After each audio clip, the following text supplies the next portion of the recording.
My son-in-law took everything from me with the help of his high-priced lawyers, making sure I was left without a single dollar from my husband's life savings. I even spent a night sleeping outside. One evening, when I saw security guards roughly shoving a deaf man who was begging, I rushed over and signed to him, asking if they were hurting him. He froze. Moments later, 8 black cars pulled up along the street. And when that man revealed who he truly was, my life took a turn I never could have imagined. I'm glad you're here. Stay with me until the end and write the city you're watching from in the comments so I can see how far this story travels. My name is Bernarde. I was 61 when I learned that everything I believed about family was built on an illusion. The call came at 3 in the morning on March 15th. Harold had collapsed at work. A massive heart attack, they said.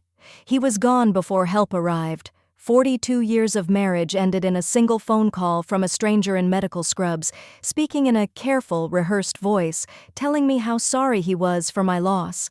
I remember sitting on the edge of our bed, still wearing Harold's old college t-shirt that I slept in, staring at my phone as if it might undo what I'd just heard. The house felt unbearably quiet.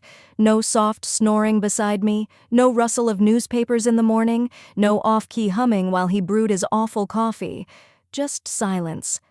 The funeral passed like a fog of dark clothes and casseroles. My daughter Aspen stood next to me, sometimes squeezing my hand, but even then I felt the gap between us. Her eyes kept drifting to her husband, Curtis, as if she needed his approval for every word of comfort she offered me. It should have warned me, but I was drowning in grief and clinging to any support I could find. Curtis had always been charming. When Aspen brought him home 5 years earlier, Harold and I were impressed by his confidence, his big plans about property deals and business ventures. He had a way of making you feel included in something important, something bigger than yourself. Aspen seemed to shine around him, and we believed we were watching our daughter build a happy future. In reality, we were watching her fade into someone else's shadow. 3 days after the funeral, Curtis suggested we sit down and talk about practical matters. He arrived at our home on Maple Avenue with 2 sharply dressed men who introduced themselves as estate lawyers. I poured coffee into my best china, the set Harold gave me for our 20th anniversary, and listened as they explained his will in language that felt deliberately confusing. One of them smiled and said my husband had been very careful about securing my future, setting up arrangements to keep me comfortable while also protecting Aspen's inheritance.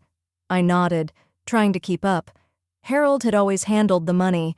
I knew we were stable, that the house was paid for, that there were investments and insurance, but I had never been involved in the details. That was my first mistake. Then Curtis leaned forward with a concerned look he'd perfected. He said there were complications. He claimed Harold had made some unusual decisions in his final months that could affect the estate. He called him Dad, a habit Harold had liked. Hearing it now felt like grit scraping against my grief. They laid papers across my dining table, pointing to sections and clauses that meant nothing to me. One lawyer spoke softly about taxes and protecting assets, while Curtis nodded as if he understood every word. Aspen sat silently beside him, occasionally glancing at me with what I took for sympathy. Finally, the younger lawyer said the house was a financial burden. The taxes alone were high, plus upkeep, utilities, insurance. My husband's pension and benefits would help, but not enough. A cold wave passed through me. I asked what they were suggesting. Curtis reached out and patted my hand. He said it would be best if I moved in with him and Aspen, at least for a while. They had space, and they could look after me properly. They would take care of selling the house and managing Harold's investments. My head spun. Leave the home where Harold and I had built our entire life, the garden where we planted roses on our first anniversary, the kitchen where we shared decades of quiet mornings. I said I didn't understand. Harold had always told me the house was mine, that I'd never have to worry about where I'd live. The lawyers exchanged looks and spoke about how complicated estates could be, about obligations and responsibilities. They said the arrangements Harold made were meant to spare me from dealing with these burdens. I repeated the word arrangements, feeling lost. Curtis squeezed my shoulder and told me not to worry, that he and Aspen would handle everything. He told me to focus on healing. He called me Mom. That word used to make me feel loved. Now it felt like something he wore to play a role. I searched Aspen's face for hesitation, for any sign that this felt wrong to her too, but she stared down at her hands, lips pressed tight, just like she used to when she was a child trying not to cry. I asked about my belongings, Harold's books, our photos, the furniture we chose together. Curtis assured me the important things would come with me, but said most of the furniture was outdated anyway. He suggested Aspen and I could pick out nicer pieces that would fit better in their guest room. Their guest room, not my room. A space where I would be a visitor in my own daughter's life. The lawyers left papers for me to sign. Documents that would transfer the proceeds from the house sale into trust accounts and give Curtis control over Harold's affairs. They spoke about safety and stability, but all I felt was myself being boxed up, labeled, and set aside, like one of Harold's old files. That night, I sat in Harold's chair, surrounded by a lifetime of memories. The lavender scent I used to keep nearby had faded, but I could still catch traces of his cologne on the pillow. The grandfather clock ticked steadily in the hallway, a sound that once soothed me and now felt like time running out. I found Harold's reading glasses in the pocket of his cardigan. Holding them up to the light, I saw his fingerprints on the lenses. It was such a small thing, but it shattered what little strength I had left. I cried until I could barely breathe. 2 weeks later, Curtis returned with a moving truck. He said the papers I'd left on the counter were signed and everything was settled. The house would be listed soon. The trust accounts were in place. He told me I'd be grateful someday as strangers packed my life into boxes. He said it was the best solution for everyone. Aspen helped me pack a few clothes and personal items that would fit in their guest room. When I tried to take Harold's books, Curtis gently explained there wasn't room, but he'd make sure they went somewhere they'd be appreciated. Maybe a library, he said. He added that Harold would have liked that. I wanted to scream that my husband's name was Harold, not Dad, and that those books held his thoughts, his notes, his entire inner world. But Aspen was quietly crying as she folded my sweaters, and I stayed silent, afraid that if I spoke, everything inside me would finally collapse.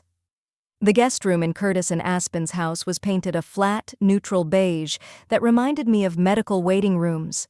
They had bought me a new bed, a new dresser, new everything.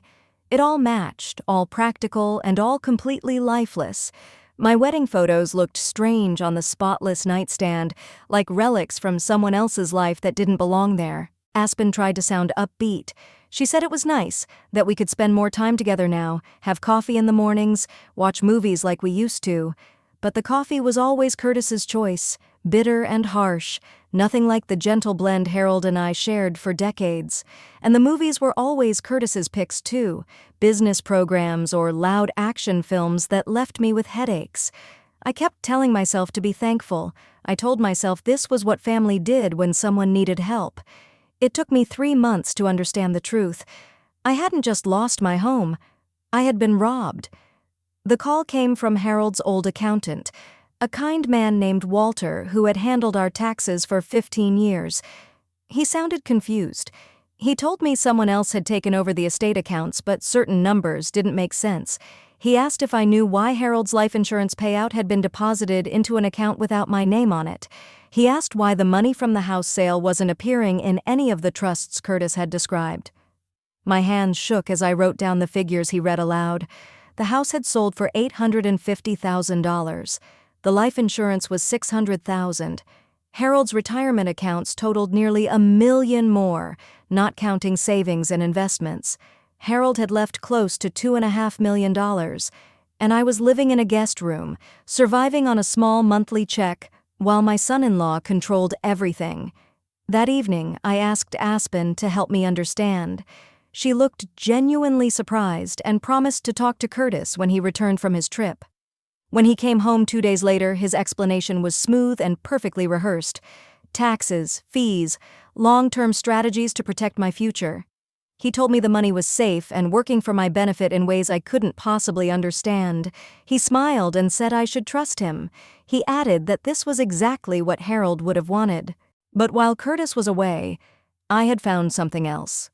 A backup copy of Harold's will, still in his desk drawer at the old house. Curtis and his lawyers had never seen it, which explained why they couldn't explain the difference. In Harold's real will, written just 6 months before he passed, everything was left to me. No complicated structures, no middlemen, just me, his wife of 42 years. That night at dinner, I laid both documents across their kitchen table, one filled with dense legal language, the other clear and simple. Curtis barely looked at them. He said I was confused. He said grief could make people misunderstand things. I told him calmly that I understood exactly what had happened. I told him he had used my pain and my trust to take my husband's life's work. The air in the room changed instantly. Curtis set his fork down slowly, and Aspen went completely still. He said it was a serious accusation, especially against someone who had been trying to help me. I laughed, though there was no joy in it. I told him he had taken nearly everything my husband left behind. I told him he had convinced Aspen that I couldn't manage my own life. I told him he had erased Harold piece by piece and taught me to be thankful for scraps. Aspen finally spoke, her voice barely audible. She said Curtis would never do that he was taking care of both of us. I looked at my daughter then, really looked at her. I noticed the tightness in her shoulders, the way she checked Curtis's face before speaking, the careful control in her voice. This wasn't loyalty. It was fear. I asked her when the last time was that she made a decision without his approval. She couldn't answer. Tears filled her eyes, but she stayed silent. Curtis stood up abruptly, his chair scraping loudly against the floor. He said the conversation was over. He said I was clearly struggling and suggested help for my confusion. The message was obvious. If I pushed back, I would be labeled unstable. If I resisted, I would be silenced. I gathered the papers and stood as well, my hands shaking but my voice steady. I told him I wanted my money back, all of it, and I wanted it within a week. Curtis smiled, and the coldness of it made my stomach turn. He said I had nothing, no assets, no leverage, no one else to turn to. He reminded me that I lived under his roof, used his utilities, ate his food. He was right about one thing. Harold and I had lived quietly. At 61, I had no one left but my daughter and the man who controlled her. Curtis said that if I continued with my accusations, he would reconsider whether I could stay there. Aspen said nothing. She stared at her untouched plate as tears rolled down her face. That was when I finally understood. He hadn't just taken my money. He had taken my daughter. Slowly, carefully, over years, he had isolated her, trained her to doubt herself, and made his approval feel like survival. And now he was using her love for me to keep me silent. 3 days later, he gave me his final warning, with Aspen standing beside him like a fragile statue. He used my full name, spoke about lawyers and consequences, and suggested that apologizing would make everything go away. I looked at my daughter one last time, hoping to see recognition, hope, anything. She stared at the floor, hands folded, as if wishing herself invisible. I said I needed air and stepped outside into the cool April evening. The weight of betrayal pressed down on me, heavy and suffocating. Through the window, I could hear Curtis's calm voice, probably explaining how hard it was to watch someone lose their sense of reality. I reached into my purse. I had $23 and nowhere to go. As I stepped into the cold night, it hit me that I had truly lost everything. My husband, my home, and now, my only child. The air felt far colder than it should have in April, or maybe that's just how cold the world feels when there's nowhere warm to go. I walked for hours through streets I once knew by heart, but they looked different now, distant and unfamiliar, as if I were seeing them through the eyes of someone who no longer belonged anywhere.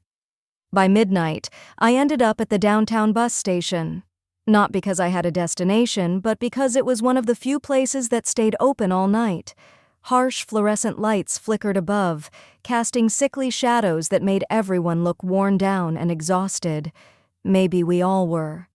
I sat on a metal bench bolted to the floor, clutching my old leather purse to my chest as if it were the only thing keeping me grounded. Inside were my driver's license, Harold's reading glasses, a small photo of Aspen as a baby, and $23 in cash. That was all I had left. Everything else was either taken by Curtis or locked away in his house, where my daughter sat in silence, pretending not to know what had been done to me.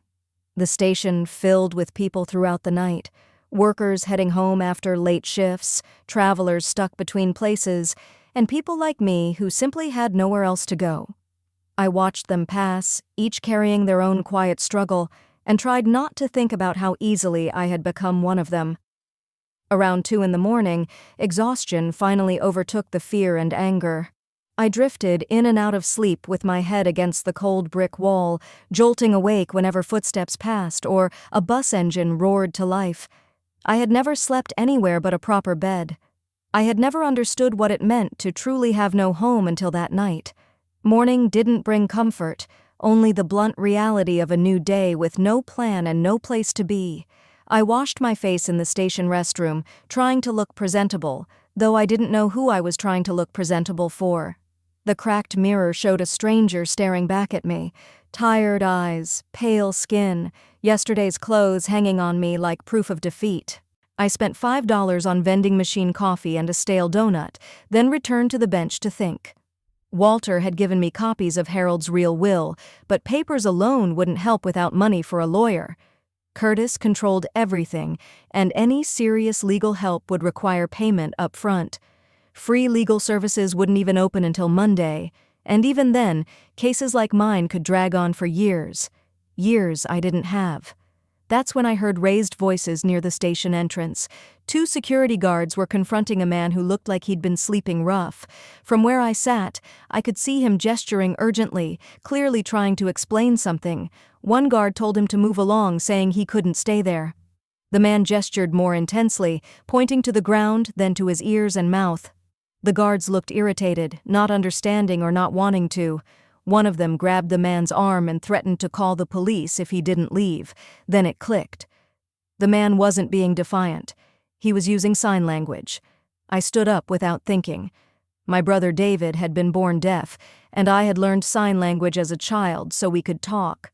We'd grown apart over the years, but the language stayed with me, tucked away in muscle memory.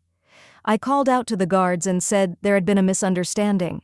They turned and looked at me, an older woman in wrinkled clothes with a worn purse, but they paused. I focused on the man. He looked to be in his late 50s, his clothes worn but clean, his eyes sharp and alert. When he saw me raise my hands, his frustration shifted into cautious hope. I signed slowly, asking if they were hurting him and if he needed help. His reaction startled me. His eyes widened, not with relief, but with shock. He stared at me for a long moment before signing back, asking if I could really understand him. I told him yes and asked what he was trying to explain. He pointed to the ground where he had been standing. There was a wallet lying there, partially hidden under a newspaper, expensive leather, clearly dropped by someone in a hurry. I turned to the guards and explained that he'd found the wallet and was trying to return it. They checked it and found cash, cards, and an ID. One of them muttered in surprise, asking why the man hadn't just said so. I replied that he had. They simply hadn't listened. The guards took the wallet inside, leaving me alone with the man. He thanked me, signing that most people didn't bother helping. I told him I'd learned from my brother. He signed his sympathy, saying it was rare to meet someone who understood. When I asked what he meant, he signed something that hit me deep. He said he meant understanding what it feels like to be invisible, to have people look right past you as if you don't exist. I thought of Curtis dismissing me, of Aspen sitting silent at that table, of lawyers speaking over my head. I signed back that I understood that feeling very well. We stood there quietly for a moment, 2 people made invisible by different paths that led to the same place. Then he asked, through sign, if I'd like to get some coffee. Real coffee, not the station kind. I hesitated and started to explain that I didn't really have the money. He immediately signed that it was his treat and insisted with a small, gentle smile. We walked a few blocks to a small diner that looked frozen in time, red vinyl booths, checkered floors, the smell of bacon and strong coffee in the air, the kind of place Harold and I used to love on slow weekends. The man introduced himself as Daniel, spelling his name carefully. He ordered coffee for both of us and then asked if I was hungry. My stomach answered for me before I could, growling loudly enough to make him smile. Without saying another word, he ordered the breakfast special for both of us. As we waited, he asked what had brought me to the bus station so early in the morning. I could have lied. I could have invented a story about traveling or visiting family. But something in Daniel's calm, honest gaze made lying feel wrong. I told him the truth. I signed that I had nowhere to go, that my husband had passed away 3 months earlier, and my son-in-law had taken everything, that I had spent the night sleeping on a bench. Daniel froze, his coffee cup stopping halfway to his mouth. He set it down slowly and looked at me. Really looked at me. I explained that it wasn't just a little money. It was almost $2.5 million. The house, the insurance, the retirement funds, all of it. Saying it with my hands somehow made it feel more real, more final. I added that my daughter wouldn't help me. Not because she didn't care, but because she was afraid of her own husband. He asked if I had gone to the police. I shook my head. I told him Curtis was too careful for that. He hid behind lawyers, paperwork, and polished explanations. On paper, he looked like a devoted family man helping a grieving widow manage complicated finances. Daniel went quiet, his expression thoughtful. When our food arrived, he barely touched it. He just kept studying my face. He asked my husband's name, Harold Brennan. Saying it made me smile despite everything. I told him Harold had worked for 37 years, never missed a day, coached kids on weekends, helped neighbors without ever asking for anything back. The kind of man who made the world better just by existing. And now, I said, all of that was funding my son-in-law's lifestyle. The word yes came out sharp and bitter. I imagined Curtis shopping for something expensive and unnecessary with Harold's money. Daniel reached across the table and gently touched my hand. The warmth of it caught me off guard and made my eyes sting. He said he was sorry. He said both Harold and I deserved better. I thanked him, embarrassed by my tears, and apologized for breaking down in front of a stranger. He shook his head and told me I wasn't breaking down. I was grieving and angry, and both made sense. The certainty in his words made me wonder what losses he carried himself, but before I could ask, he signaled for more coffee. He asked what I planned to do next. I told him I didn't know. Maybe find a lawyer willing to work without upfront payment. Maybe look for work even though I hadn't had a job in years. Find somewhere to sleep that wasn't a bus station. I shrugged and said I would survive somehow. Daniel nodded, then pulled out his wallet. It wasn't fancy, just worn from years of use. He counted out $60 and placed it on the table. I immediately told him I couldn't take it. He'd already bought breakfast. He smiled and told me it wasn't charity. It was an investment. When I asked in what, he said in the idea that good things can still happen to good people, even when everything feels lost. There was something heavy and sincere in the way he said it, like those words came from experience. When he stood to leave, his posture changed. There was a quiet confidence about him that didn't match the man I'd met at the station. I asked if I would see him again. He said he hoped so, that he would be around, always around. He left me there with $60 I hadn't asked for, coffee I couldn't have afforded, and a strange feeling that this meeting mattered far more than I understood. I spent the rest of the day walking through the city, replaying his words and the intensity in his eyes. The way he'd looked at me wasn't just gratitude. It felt like recognition.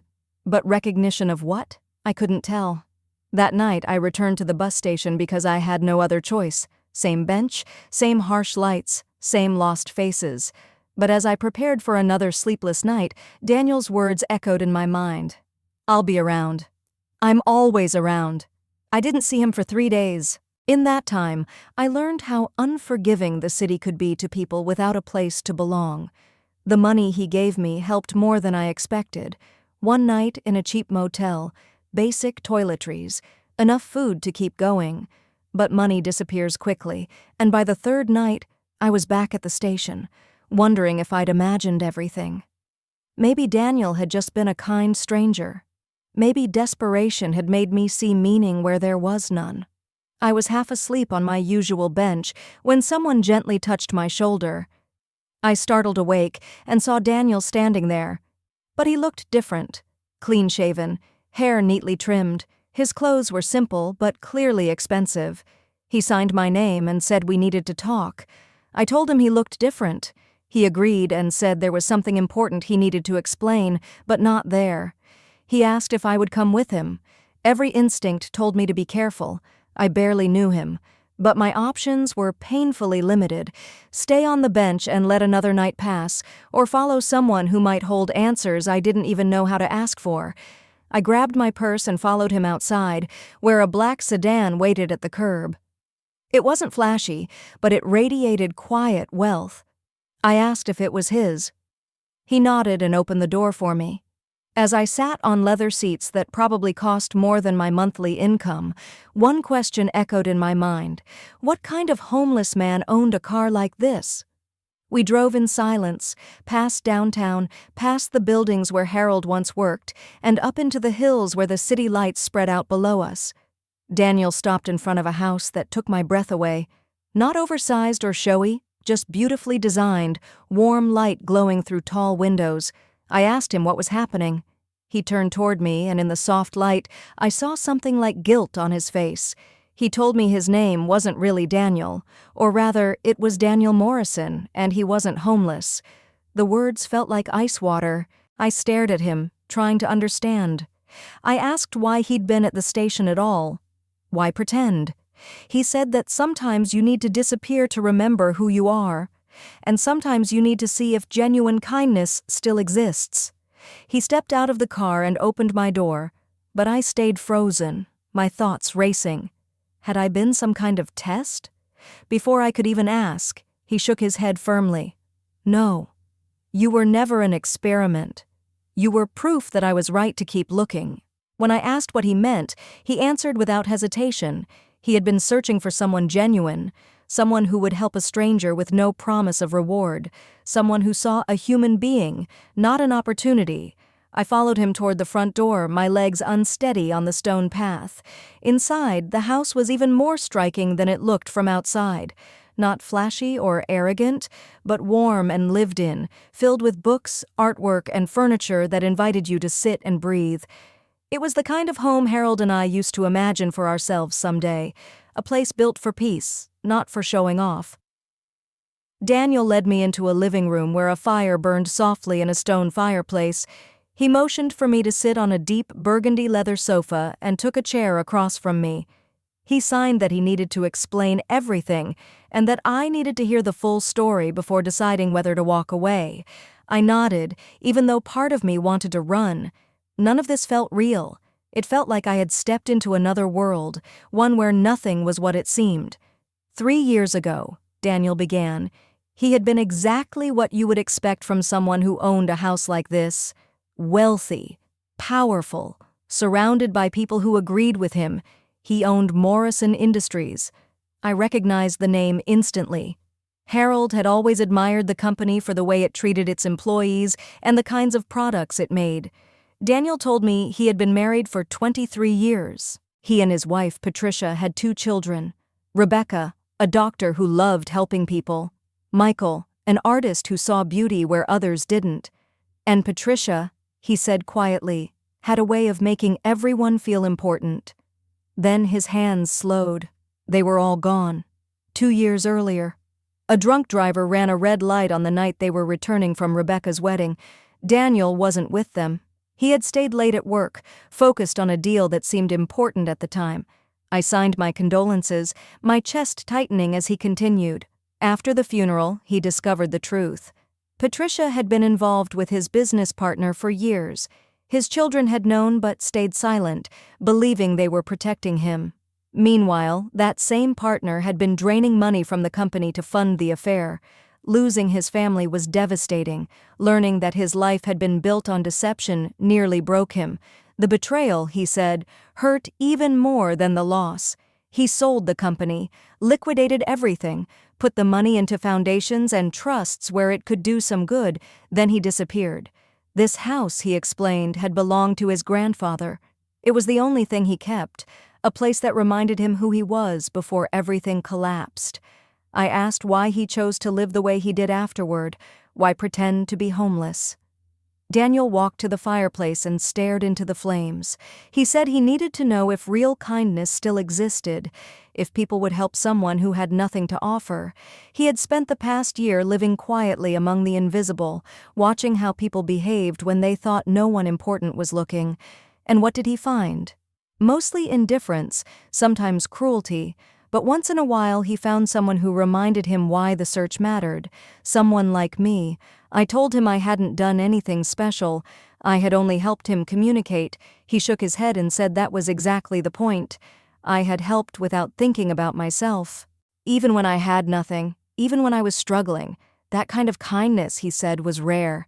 Then his expression changed, serious, focused. He told me he wanted to help me get my life back, not as charity but as a partnership.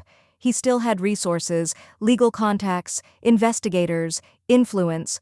Curtis believed he was untouchable because everything looked clean on paper. Daniel said paper only hides the truth for so long. I asked why he would do all of this for me. He said he knew enough. He knew I loved my husband. He knew I was willing to fight for what was right even when I felt defeated. He knew I was stronger than Curtis believed, and if the lawyers were too good, if the documents were airtight. Daniel smiled calmly and said Curtis had never faced someone with $47 million and nothing left to lose. The number stunned me. It felt unreal. I asked if he was serious. He said he was. But he needed me to understand something first. This wouldn't be gentle. Exposing Curtis wouldn't just be about getting my money back. It would mean consequences. Not just for what he did to me, but for what he had done to Aspen. Taking her confidence, her independence, her voice. I thought about my daughter's silence, her lowered eyes, the way she always checked his reaction before speaking. I asked what would happen to her if Curtis fell. Daniel said she would get her life back. It might hurt at first, but the truth always does before it heals. I walked to the window and looked out at the city. Somewhere below, Curtis was sleeping comfortably, certain I was powerless. Aspen was likely lying awake beside him, trapped in a life built on control and fear. I said that if I agreed, there would be no turning back. Curtis would fight hard. He would try to completely turn Aspen against me. Daniel didn't deny it. He simply asked if I was willing to risk losing my daughter for a while in order to save her in the end. I thought of Harold, of the life we built honestly, of the future he tried to protect for me. When I turned back, Daniel was waiting patiently. I asked one question. "What do we do first?" I asked him. His smile sharpened, fierce and calculating, the kind that should have frightened me, yet instead filled me with a powerful sense of relief. He said the first step was gathering proof. After that, Curtis would be given a choice: return what he took willingly, or have it taken back through legal and public consequences. And if Curtis chose to resist, then the truth would be revealed so completely that Aspen would finally see who she had married. I should have been unsettled by the precision in his tone. Instead, I felt something close to satisfaction. For the first time, someone truly grasped the scale of what Curtis had done and was willing to confront it with intelligence and resolve. Daniel added one condition. Once we began, I couldn't stay in shelters or spend nights at the bus station anymore. Curtis might be watching, and my safety mattered. He told me I would stay there. The house had several unused guest rooms, and he admitted he could use the company. His voice softened as he said the house had been empty for too long. It needed conversation, warmth, someone who understood what it meant to lose everything and still find the will to rebuild. I looked around at the books, the art, the quiet comfort of the room, and imagined planning my next steps from a place of safety instead of fear. Warm meals, a real bed, someone who believed my fight was justified. I asked him why he was truly doing this. Daniel stared into the fire for a long moment before answering. He said Curtis represented everything he despised about people who abused power: the ease with which they harmed others, the belief that money placed them above consequence, the confidence that they could ruin lives without accountability. And he said I represented what he still hoped existed in the world: dignity after loss, kindness without expectation, and the refusal to surrender even when everything felt gone.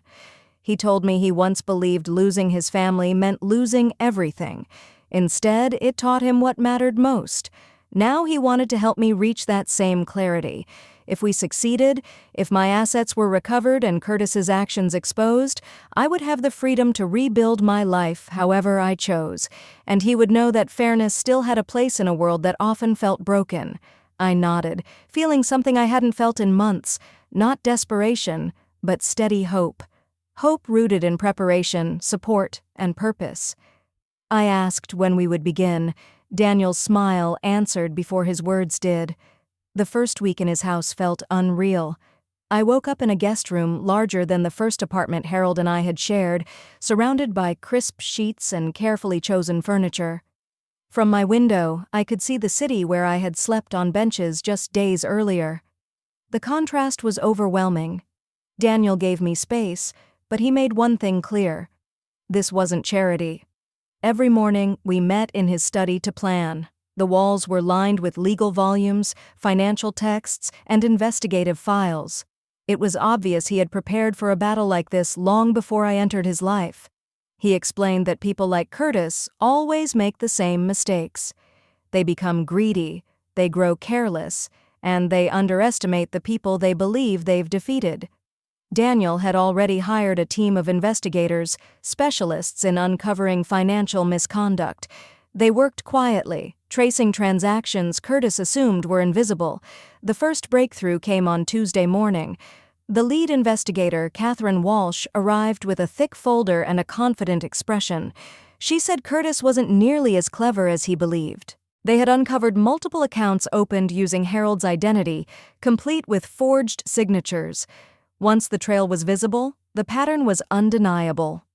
I stared at the documents, seeing my husband's name on transfers he never authorized.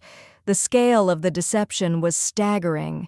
Curtis had been planning this long before Harold passed, setting everything in place so he could act the moment grief left me vulnerable. Catherine said the evidence supported serious charges related to fraud and identity misuse. I asked about the lawyers who had assisted Curtis. Surely they knew something was wrong. Daniel's expression darkened. Curtis had been paying them with my husband's money. He was funding his own defense using the very assets he had taken. As if that weren't enough, Catherine revealed that Aspen's finances were completely controlled by Curtis. All accounts, cards, and investments were under his authority. He had even taken loans in her name without her knowledge. Suddenly, Aspen's silence made sense. What I had mistaken for distance was dependence, carefully engineered. That afternoon, Daniel and I went to the courthouse to file formal complaints. Watching the clerk process the paperwork felt like reclaiming my voice. For the first time in months, I wasn't reacting. I was acting. But Daniel wasn't satisfied with waiting alone. He explained that legal cases could drag on, and Curtis would use every delay possible while continuing to control Aspen and spend my money. We needed leverage. His plan was simple. Curtis would be offered a chance to return everything, with additional compensation for the harm caused, in exchange for handling matters quietly. If he refused, the case would become public in ways that would affect not just his finances, but his standing and credibility. I asked if he thought Curtis would agree. Daniel's expression turned cold. He said people like Curtis never give up control willingly.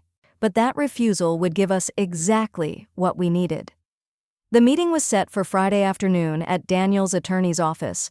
Curtis arrived with 2 lawyers and an air of confidence that vanished the moment he saw me seated beside Daniel. He demanded to know what was happening, who Daniel was, and why I was there. Daniel introduced himself calmly and stated that he was there at my request to help recover assets that had been taken from me. Curtis's lawyers immediately insisted everything had been handled properly, that all actions were legal and appropriate. And for the first time since Harold died, Curtis realized he was no longer dealing with a woman who had nowhere to turn. I could see the panic slowly creeping into Curtis's face as Daniel's attorney laid out the evidence piece by piece. Forged signatures, fake bank accounts, unauthorized transfers, legal fees paid directly from my husband's estate to finance Curtis's scheme. Each detail landed like a blow, and by the time they finished, Curtis looked drained of all color. One of his lawyers tried to push back, claiming it was all circumstantial, but the confidence in his voice was gone. Daniel calmly asked if it really was. Then he turned to the investigator and asked her to play the recording. Curtis's own voice filled the room. He was speaking to another lawyer, discussing how to manage my expectations and keep me from interfering. He talked about me with casual contempt, saying I didn't understand finances and would sign anything if it was explained the right way. He even mocked Harold, calling him too trusting. Watching my son-in-law hear his own words played back was almost unbearable. The man who had called my husband Dad had seen him as nothing more than an easy target. The investigator added that they also had video footage of Curtis entering multiple banks with forged documents. Curtis's lawyers leaned in, whispering urgently, but his expression told me he knew it was over. There was no explanation left. Finally, he asked what we wanted. Daniel leaned forward, his tone calm but firm. He listed the terms clearly. Full return of every dollar taken, plus interest. The house transferred back into my name. Curtis stepping away from any role involving Harold's estate, and a formal written apology acknowledging what he had done. If he refused, criminal charges would be filed immediately, with consequences that would follow him for the rest of his life. Curtis looked to his lawyers, but they were already distancing themselves, protecting their own interests. He tried to ask for time, but Daniel cut him off. He said Curtis had already had months to do the right thing. Now he had 5 minutes. Those minutes felt endless. Curtis sat hunched over, barely reacting to the whispered advice around him. When he finally looked up, his defeat was unmistakable. He asked how he could be sure charges wouldn't still be pursued. I spoke then, my voice steady. I told him that, unlike him, we kept our word. Return what he took, and it would end there. But if he ever tried to control or isolate Aspen again, everything would be reopened. He nodded slowly. Then he asked what he was supposed to tell Aspen. Daniel answered that he would tell her the truth, that he had taken from her mother, that he had controlled her finances, that he had isolated her while funding his life with money that wasn't his. Curtis said she would leave him. I agreed, and said that would be the first honest moment of their marriage. The paperwork took hours. Transfers, deeds, legal documents restoring everything Harold left me. When it was finished, Curtis looked years older. As he prepared to leave, he turned to me and warned that Aspen would blame me for destroying her marriage. I told him maybe she would, but at least she would finally be free to decide for herself. After he left, Daniel and I sat in silence. I didn't feel triumphant. I felt drained. Ending someone's control, even when necessary, leaves scars. Daniel asked if I was having doubts. I thought carefully. Curtis was Aspen's husband. Exposing him would hurt her, but leaving him in control would have erased her piece by piece. I said no. Curtis had made his choices. Now Aspen could make hers. That night, I sat in Daniel's living room with Harold's glasses in my hands and decades of photos spread across the table. I thought about the woman I had been months earlier, grieving, trusting, grateful for scraps of kindness. I barely recognized her now. I was tougher, more aware, and no longer willing to be managed or dismissed. The next morning, my phone rang. Aspen's name appeared on the screen. My heart skipped. Her voice was shaky. Curtis had told her there were legal issues, a misunderstanding. She asked if we could talk. Even then, he couldn't bring himself to be honest. I agreed and told her I'd come by. Daniel offered to drive me, but I declined. This conversation had to be between mother and daughter. The drive felt unreal. Months ago, I had made this trip with nothing. Now I drove Harold's old car again, wearing clothes bought with my own restored money, carrying proof that the truth was finally out. The house looked perfect from the outside, as it always had. I sat in the driveway for a moment, steadying myself. Whatever happened next would change everything. Aspen opened the door before I could knock. She looked awful, pale, exhausted, like she hadn't slept at all. Her usually perfect hair was pulled back into a messy ponytail, and she wore wrinkled clothes that told me she'd been awake all night.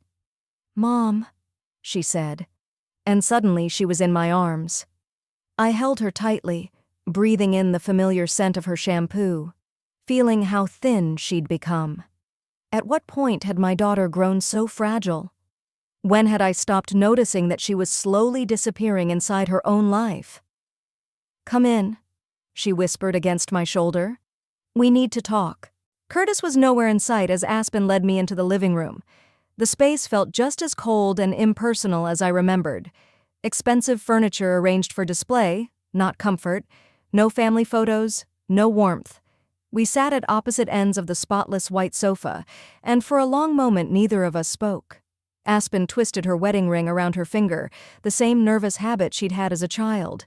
Finally, she broke the silence. She said Curtis had told her some things the night before. About the legal settlement. About my husband's money. I asked what he had told her. Her voice dropped to a whisper. He said I had hired lawyers to challenge the estate, that I had accused him of stealing. He claimed it was all a misunderstanding, that I was confused by the legal details, and that he agreed to settle only to spare me a long court battle. Even then, he couldn't stop presenting himself as the generous one. I asked her what she thought. Aspen looked up at me, tears filling her eyes. She said she thought her husband had been lying to her for months, maybe even years.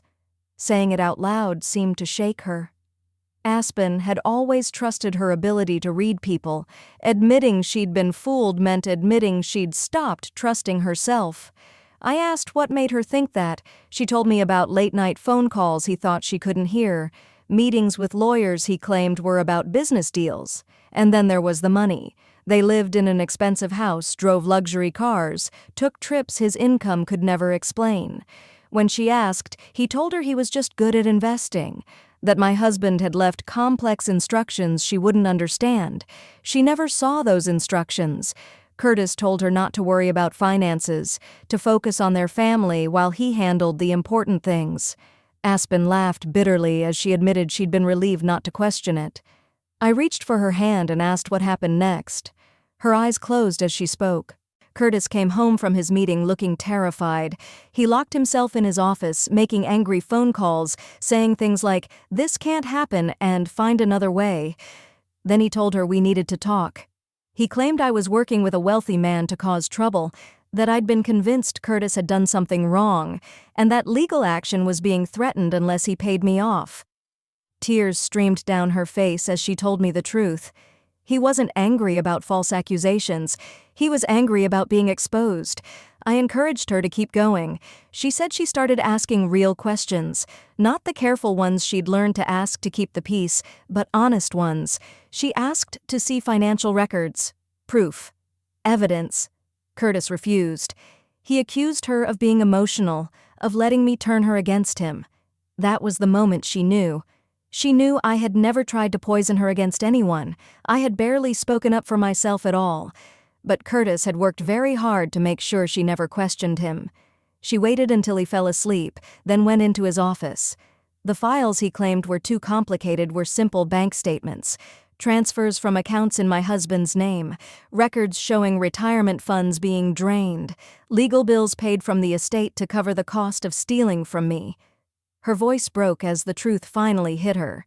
He hadn't just taken everything from me. He had trained her not to see it.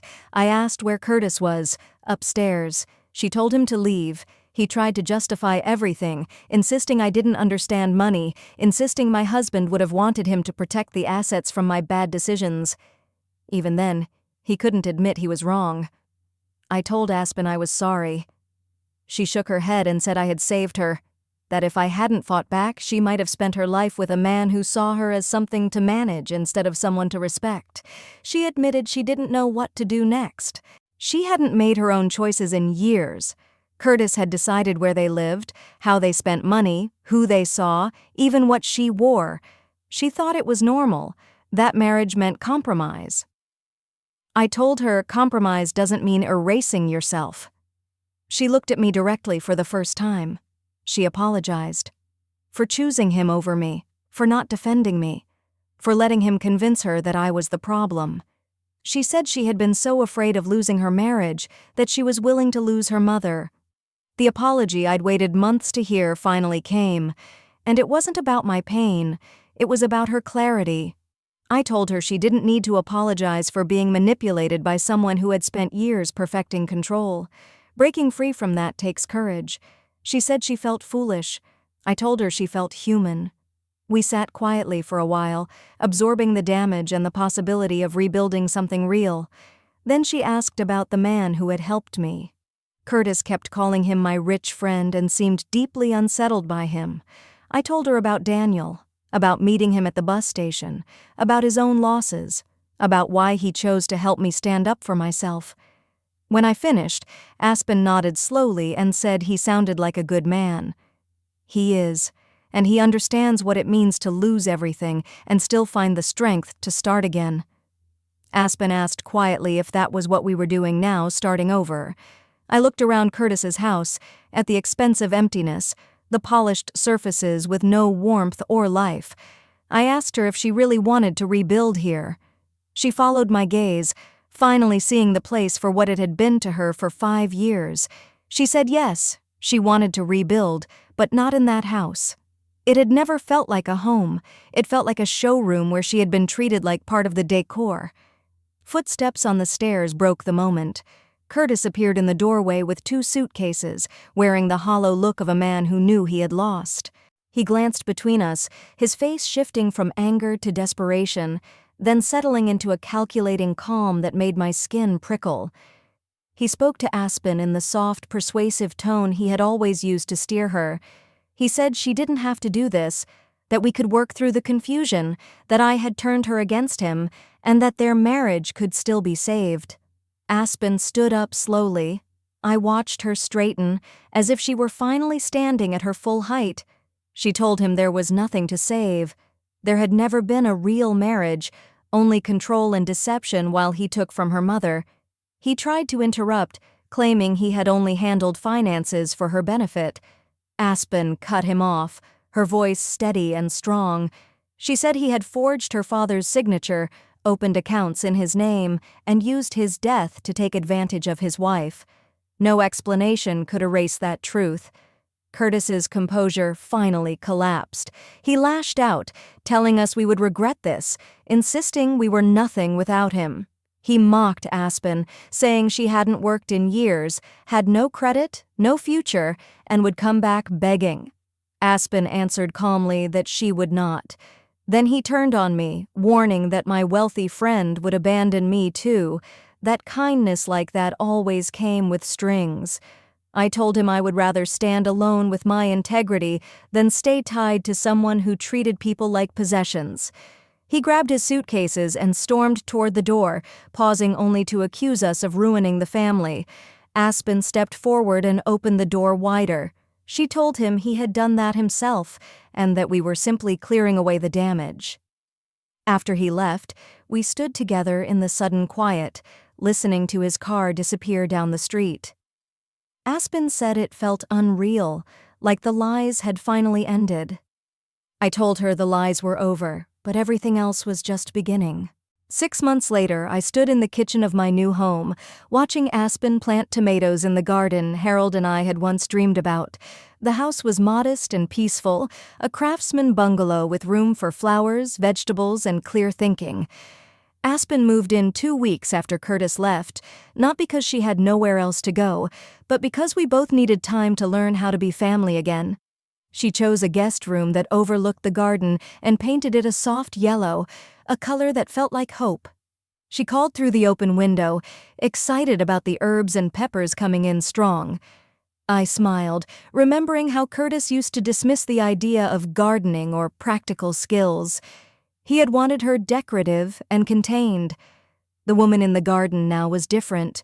Her hair was shorter, her clothes simple and comfortable. She looked healthier, lighter, more like the daughter I remembered. The financial matters were resolved without more conflict. Every dollar was returned, along with the interest Daniel had insisted on. The old house was sold, and Aspen's share went into an account in her name alone. The legal consequences were handled as agreed, with records properly filed and accountability pursued where appropriate.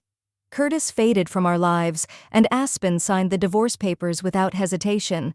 She told me she wished she had done it sooner, that she had only needed to remember who she was before being told she was nothing without him. Rebuilding trust between us took time.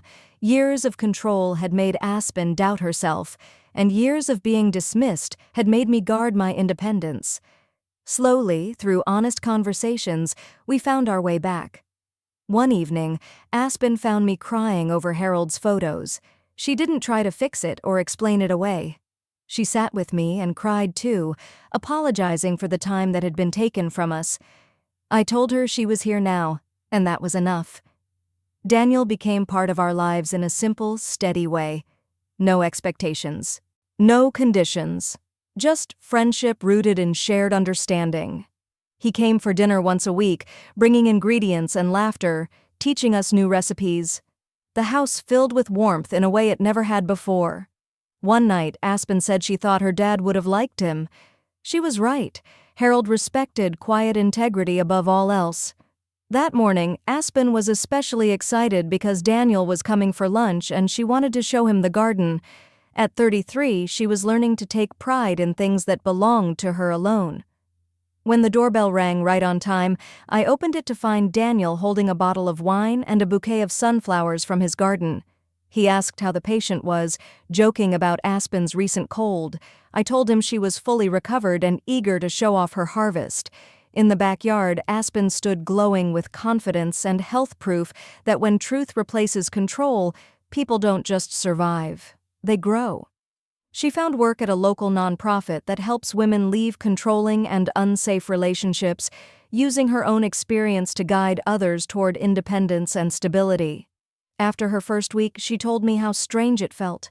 For years, she had believed her life with Curtis was simply a failed marriage and a personal flaw on her part. But listening to other women, she realized what she had lived through followed a clear pattern of financial and emotional control. Seeing it for what it was helped her understand something important. She wasn't weak. She had been deliberately undermined. The work was demanding, but it gave her something she hadn't felt in years: purpose. More than that, it was hers. A path she chose based on her own values, not something assigned to her by someone who saw her as an accessory rather than a person. Over lunch, we talked about her new clients, Daniel's foundation projects, and my own early plans to volunteer at the local literacy center. At 62, I was discovering interests and abilities that had quietly slept through decades of putting everyone else first. Aspen smiled and said she'd had a realization the day before. For the first time in years, she made it through an entire day without wondering if someone would approve of her choices. She picked her own clothes, ordered what she wanted for lunch, decided how to organize her workday, all without asking permission or second-guessing herself. Daniel asked how it felt. She laughed softly and said it was terrifying at first, then freeing and finally normal. Exactly how life was supposed to feel. That was the real gift Daniel had given us. Not just financial or legal help, but the reminder that fairness still exists and that people can choose truth instead of easy illusions. Later, Aspen excused herself to rest, still rebuilding her energy. Daniel and I sat on the front porch, watching neighborhood children play as a warm evening breeze moved through the trees. He asked if I had any regrets. Not about Curtis, I said. Sometimes about how long it took me to fight back, but not about the choice itself. I asked him the same question. Did he regret helping a stranger who disrupted his quiet life? He smiled and said his life had been too quiet. He needed the reminder that good things can happen when decent people stand together. It helped him remember why trying to make the world better still matters. We sat in silence, not awkward, just peaceful.